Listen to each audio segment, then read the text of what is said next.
Hi friends, ಅಭಿರುಚಿಗೆ ಸ್ವಾಗತ. ಇವತ್ತು ಚಿತ್ರಾನ್ನ ಮಾಡ್ತಾಯಿದ್ದೀನಿ. ಒಂಥರ ಡಿಫ್ರೆಂಟಾಗಿ ಚೆನ್ನಾಗಿರುತ್ತೆ. ಒಂದು 3 ಟೇಬಲ್ ಸ್ಪೂನ್ ಎಣ್ಣೆ, ಸ್ವಲ್ಪ ಸಾಸಿವೆ,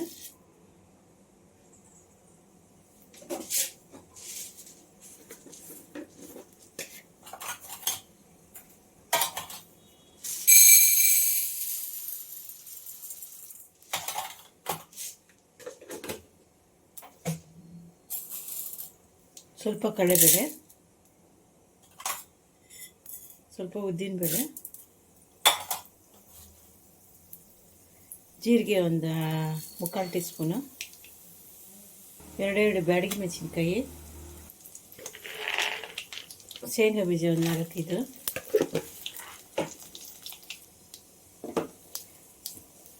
ಸ್ವಲ್ಪ ಕರಿಬೇವು, ಹಸಿಮೆಣಸಿನ್ಕಾಯಿ, ಶುಂಠಿ ಸ್ವಲ್ಪ ರುಬ್ಕೊಂಡಿದ್ದೆ.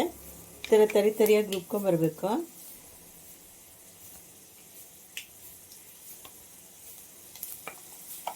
ಅದನ್ನು ಹಾಕ್ತಾಯಿದ್ದೀನಿ. ಹಸಿಮೆಣಸಿನ್ಕಾಯಿ, ಶುಂಠಿ, 1/4 ಟೀ ಸ್ಪೂನ್ ಅರಶಿನ,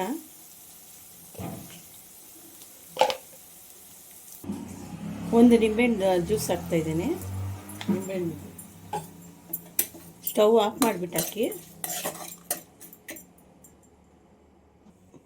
ಮೇಲೆ ಸ್ವಲ್ಪ ಒಂದು ಉಪ್ಪು, ಸ್ವಲ್ಪ ಒಂದು 1/2 ಟೀ ಸ್ಪೂನ್ ಉಪ್ಪು,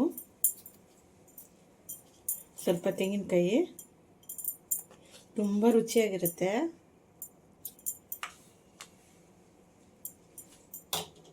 ಕೊತ್ತಂಬರಿ ಸ್ವಲ್ಪ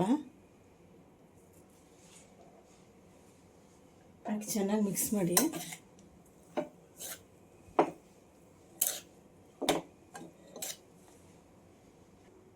ನೋಡಿ, ಚಿತ್ರಾನ್ನ ರೆಡಿ ಆಯಿತು. ತುಂಬ ರುಚಿಯಾಗಿರುತ್ತೆ. ಒಂಥರ ಹೋಟ್ಲ್ ಸ್ಟೈಲ್ ಥರನೇ. ಲೈಕ್ ಮಾಡಿ, ಶೇರ್ ಮಾಡಿ, ಸಬ್ಸ್ಕ್ರೈಬ್ ಮಾಡಿ.